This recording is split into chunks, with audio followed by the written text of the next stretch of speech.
faith, family and freedom in Cuba, Belgium, Brazil, Congo, UK and all over the USA to crowds from 14 to 40,000. International leadership speaker, trainer and coach. Author of Learn to Raw Leadership, Attitude Hack, Live a More Excellent Life, 5 Battle Strategies of a Victorious Warrior. 2021 President's Lifetime Achievement Award recipient. Founding partner of the John Maxwell team. Toastmaster International Speech Competition semi-finalist. Founder of Tell It Like It Is TV, ThatGuyRocks.com and ThatGuySpeaks.com. Creator of Story Power TV, Transforming Grace TV, and Leading Leaders Podcast.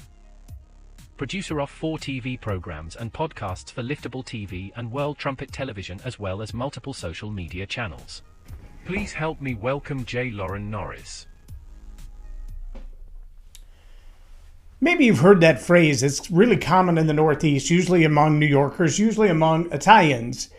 They say, forget about it. Forget about it. It's actually a really good tactic, a good strategy for leaders, especially leaders who have faced a lot of adversity, challenges, struggles, things that, they don't go well. It's an easy to say, a little more difficult to do, strategy to forget about it. But that's what I want to talk about in this episode of Leading Leaders. Subscribe now for our extensive video library of leadership lessons promoting faith, family, and freedom.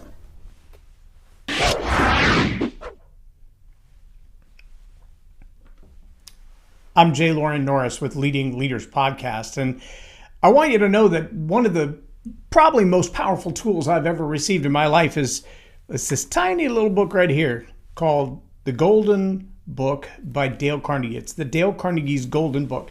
It's tiny. When I say tiny, can you see? That's the whole thing. It's like 8 pages, maybe 10. But on page 6, it talks about probably one of the most important things in your health, mentally and physically. You would be amazed at the biological impact of negative thinking that's created by worry. In fact, Dr. Caroline Leaf says 75 to 98% of all chronic illness in the human body begins with inflammation, and that begins with toxic thinking.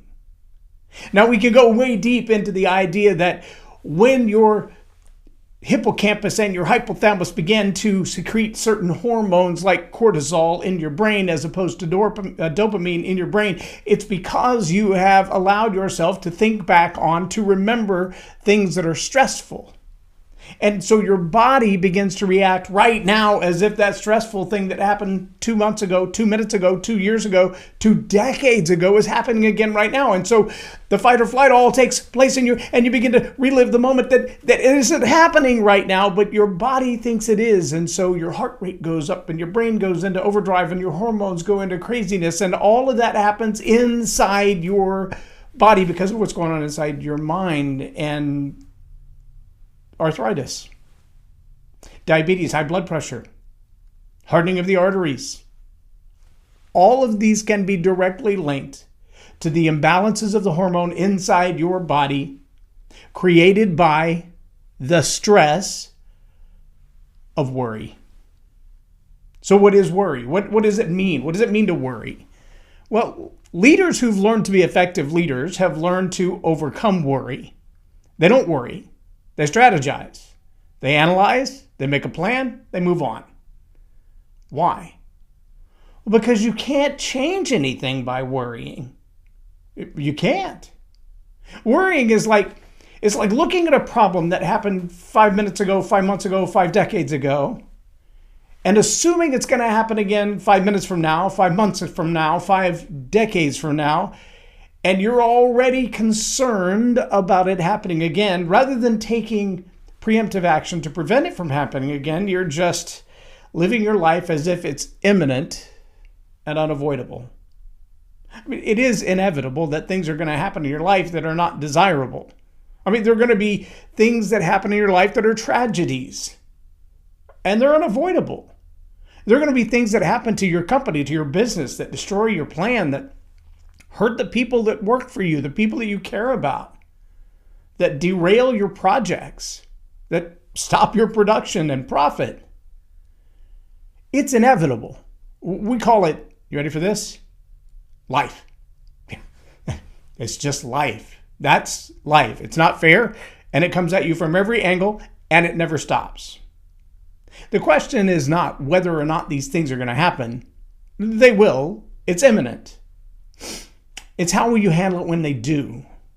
Will you get stuck in a cycle that says, this happened to me one time and therefore it's going to happen to me again, and it destroyed me the first time and emotionally I was overwhelmed and my body went into shutdown and so I'm going to completely, perpetually stay in that cycle of depression and anger and frustration, and I can't do anything about it, and I'm out of control, and my life is beyond my ability to control it. And a lot of people do.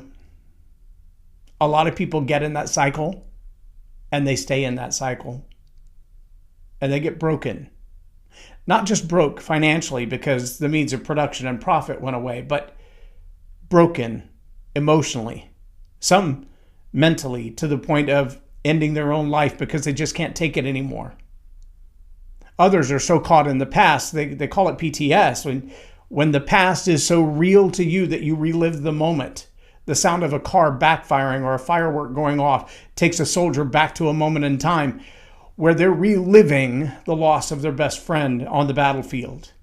They're remembering and reliving biochemically, hormonally, physically, mentally, emotionally, what happened to them years ago. And when that type of circumstance isn't dealt with properly, with proper therapy, with proper help, with proper coping mechanisms and tools and aids and strategies, well, you get to go right back there again and live it again and again and again and again and again and again. And it's like hell meets Groundhog Day.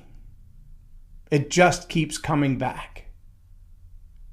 But see, effective leaders have found that there are strategies to overcome those things, a way to stop them. And in this little golden book of Dale Carnegie's on page 6, like I said, it's the tiniest little book in the world. It does literally only have 9 pages. And on page 6, he says, basic techniques in analyzing worry. Now, bear with me one second, because I want you to know, I think you can still see me on the video. The whole book on overcoming worry, it's this big. How to win friends and how to win friends and influence people, and how to stop worrying and start living. This is not a small book, but the reminder only takes 8 pages. So here's the strategy as an outline. And if you need to dig into the whole thing, well, then go grab the whole book. How to win friends and influence people, how to stop worrying and start living, right here. Here's what he says. Step number 1, get all the facts. Step number 2, weigh all the facts, and then come to a decision. Step number 3, once a decision is reached, act. Do something about it. Write out and answer the following questions. What is the problem? What are the causes of the problem? What are the possible solutions of the problem? What is the best possible solution of all the ones that I wrote down? Now, see, it's easy to get caught up in the emotional cycle of a past problem. It's easy even to look at that past problem as though it's inevitable and it's going to happen again and there's nothing you can do about it, that it is as inevitable and unstoppable as it was the first time. And that's not true. It's not true. There are other things that may come into your life that are inevitable and unstoppable and there's nothing you do about them. But there are a lot of things that come into your life that, believe it or not, we don't like to admit it, but some of the problems that come into our life that seem inevitable are self-inflicted. Yeah, it is. I was listening to a comedian just yesterday. He talked about his mother when he would misbehave as a kid, and she would give him the knuckle. And she would pound on the top of his head with that one extended middle finger, ding, ding, ding, ding, right on the top of his head. And then he laughed and he said, the doctors call it rheumatoid arthritis, but I know it's the result of knuckling me on my head. It's called karma. It's not rheumatoid arthritis, it's karma. What does that mean? It's a pain that's self-inflicted. You did this to yourself. Ask yourself honestly. If you made this little list of get all the facts together, weigh all the facts, and then come to a decision. If you did that about some of the things that you're worrying about right now, is there any chance that some of the things you're worrying about right now, right this minute, are self-inflicted? Meaning they're not inevitable, they're caused by you. Meaning a decision, a choice to act some way differently, to think differently about a situation, about a relationship, about an event. Just simply thinking about it differently could change the outcome, maybe even prevent the disaster that you fear. What if that was true? What if you held in your own hands, in your own mind, in your own imagination, the ability to say, I don't have to worry about that because I'm the one that decides if it happens or not. I'm the one that controls it. It's me. I am in complete control of that particular problem. I can do something about it right now, or I can stop doing what I've been doing that's going to lead to that problem. I don't have to worry about that problem. I need a plan. I need to strategize. I need to do something differently, and then I need to act on it. He says, what is the problem? What are the causes of the problem? If the cause of the problem is you got a pretty quick solution. What is the possible solution? Do something differently. What is the best possible solution? Of all the solutions that I come up with, what's the best possible solution? Then he goes a little further. He says, break the worry before it breaks you. Break the worry habit before it breaks you. Keep busy. You ever heard that old phrase, idle hands are the devil's workshop? Yeah, when you're bored, all kinds of bad things happen. I don't have it in here right now, but I wrote an entire book on addiction, overcoming addiction, because I spent 25 years addicted myself. And one of the main reasons or causes for what we would call manifestation of an addiction, the actual acting out of the thing that seems to own you, is boredom. It's boredom. Keep busy. Worry is also a habit. And you're not going to like this to be true, but it is. Worry is an addiction. You ever met somebody who, if they don't have enough drama in their life, they create some drama? If everything's not going wrong, they make something up to be concerned about, to be worried about. They start an argument. They create friction with a friend or a coworker so that there will be drama because they thrive on the hormones of fight or flight, the adrenaline and the cortisol mix. That's what they expect life to be. And so when it's not there, they feel abnormal. And so they cause problems. If you don't start nothing, there ain't going to be nothing. They cause a problem because they expect to live in those hormonal imbalances. It's what they thrive on. So they create a problem where there isn't one. When you stay busy, you don't have time for that nonsense. And if you do have that nonsense in your life, you need a better strategy. You need to go back to number 4. B. What are the causes of the problem? If it's you, stop that. Bob Newhart, best ever video in the world. Just stop it. It's not as complicated as it seems, but it is a tough choice. Okay, let's keep going. Break the worry habit before it breaks you. Keep busy. Number 2, don't fuss about trifles. Don't sweat the petty stuff and don't pet the sweaty stuff. If it's small enough that it's not going to make a difference in life and death, maybe you can just move on. Maybe you can just look at it and go, that sucks. What's next? Or as Jack Canfield says in his book, Success Principles, he says, some will, some won't. So what? Next. Number 3, use the law of averages to outlaw your worries. Well, what does that mean? That means you got to get busy with the things that are productive in life and stop spending time on the things that are not productive in life. Forget about those emotional dramas that seem to drag you down and destroy your hope and your health. Focus your time on those things that are going to be better. In fact, create more opportunity in your life. Get busy doing something that causes your brain and your heart and your emotions and your busy little fingers to do something greater than yourself. And then stay busy doing that. Maybe it's volunteering. Maybe it's serving someone else. Maybe it's cleaning the house. sorting out the garage. But allow those things that demand your time and your attention, your emotional focus, to not leave you space to worry. Be busy being productive and hopeful and hope-filled so that you can change the lives of people around you instead of focusing on worry. Because remember, I told you the most contagious thing in the world is not the common cold. It's an attitude. And worry is an attitude by definition. It's what you think about how you feel and how you feel about what you think. And if you're thinking about a bad event from the past and fearing that it's going to happen again, then you're thinking and feeling in a combination called worry. That's an attitude of worry, and it will destroy you. It will absolutely destroy you. Mentally, emotionally, biochemically, it will destroy you. Number 4, cooperate with the inevitable. Look, I can't stop the rain. I can't stop 108 degrees.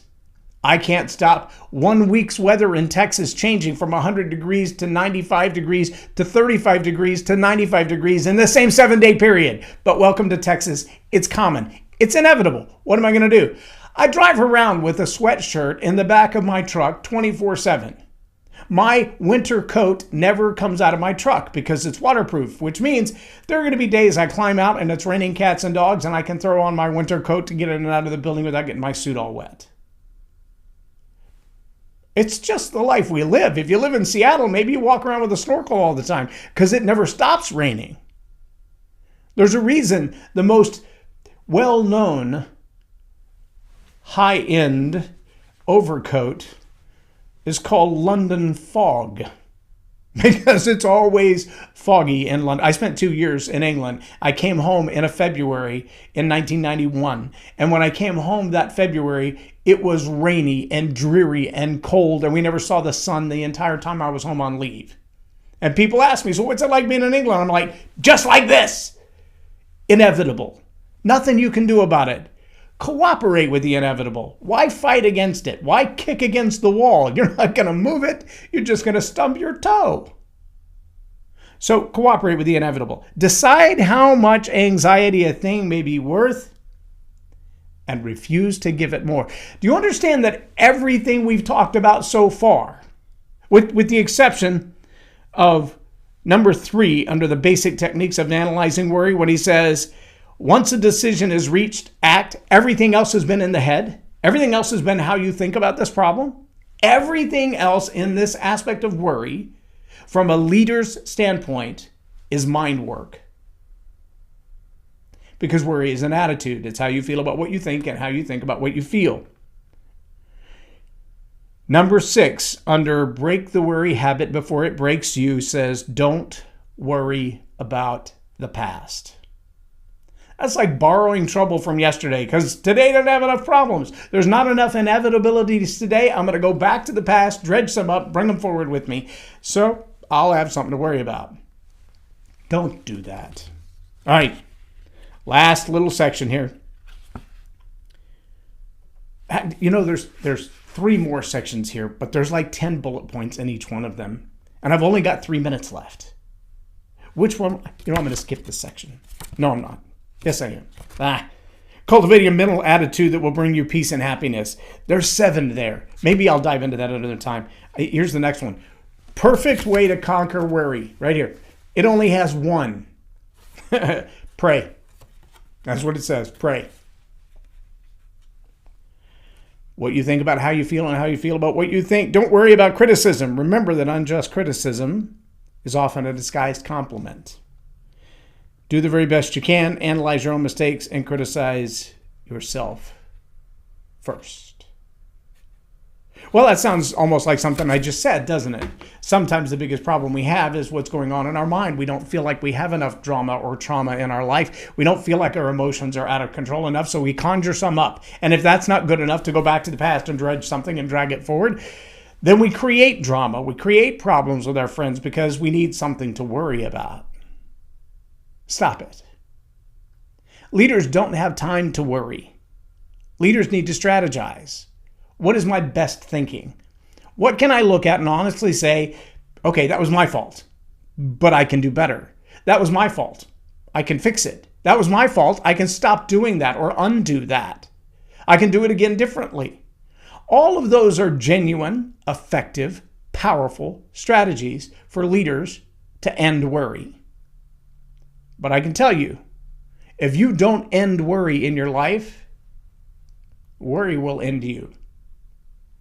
I'm not kidding when I say, and you can look at any neuroscientist, faith-based or not, Daniel Amen, Bruce Lipton, Joe Dispenza, Caroline Leaf, all of them will tell you, even the newest one that I've come on to, Dr. Barbara O'Neill, all of them will tell you the brain sciences are clear. When you stress, when you worry, when you allow your thoughts to get out of control, and you allow your thoughts, especially the negatives, to control you, your heart, your lungs, your cardiovascular system, your brain cells, your blood vessels, your muscles, your joints, they pay the price for toxic thinking.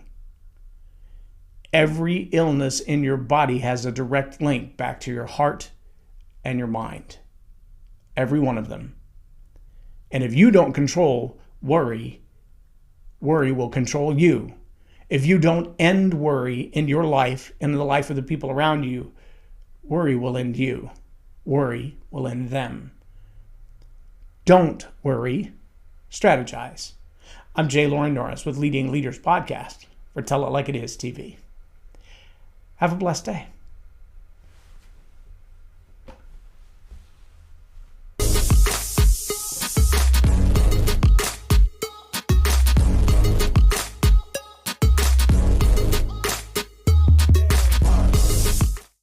Loren is a master teacher on storytelling, and I learned so much. I'm really going to have to sit down and go back through everything, and I think I might have to have some more coffees with Loren, but it was totally worth my time, and I really highly recommend it if you're looking to grow your ministry, grow your business, grow your career.